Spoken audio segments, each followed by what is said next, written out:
আসসালামু আলাইকুম সম্মানিত মুসলিম ভাই বোন।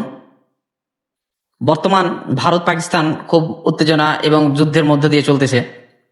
তো এই অবস্থায় আমাদের করণীয় কি? সারা বিশ্বে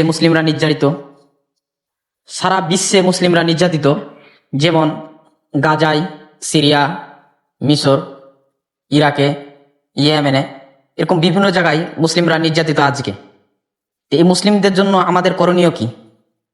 আর এই মুসলিমদেরকে যে মারতেছে তা আমাদের হৃদয়ে অনুভূত হচ্ছে না নাই? একটি হাদিস আপনাদেরকে আমি শোনাবো। এই হাদিসটি রাসূল সাল্লাল্লাহু আলাইহি ওয়াসাল্লাম বলেছেন যে ভালোবাসা, দয়ায় ও সহানুভূতিশীলতায় প্রত্যেকটি মুমিন মুসলিম একটি দেহের মতো।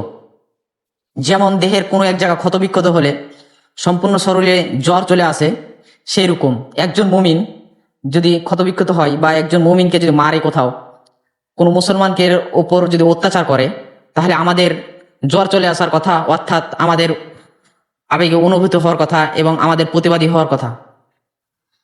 এই অবস্থায় আমাদের সর্বোচ্চ করণীয় হলো যে আল্লাহ তাআলার কাছে দোয়া করা, এবং যারা মুসলিম রাষ্ট্র আছে, যেসব রাষ্ট্র যাদের ক্ষমতা আছে, তারা তাদের উচ্চ পর্যায়ে সেভাবে তারা সাহায্য সহযোগিতা করবেন তাদেরকে।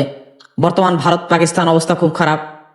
ইন্ডিয়া এমনিই মুসলিমদেরকে নির্যাতন করছে, হিন্দু সাম্প্রদায়িক গোষ্ঠী, এবং পাকিস্তানের ওপর আবার হামলা চালিয়েছে। পাকিস্তানের অনেকগুলো জানা মতে 8 জন নিহত হয়েছে, অনেকগুলো আহত হয়েছে।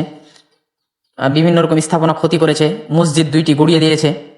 তা আল্লাহ তাআলা এই মুসলিম জাতিকে হেফাজত করুন এবং আমাদেরকে সবার জন্য দোয়া করার তৌফিক দান করুন।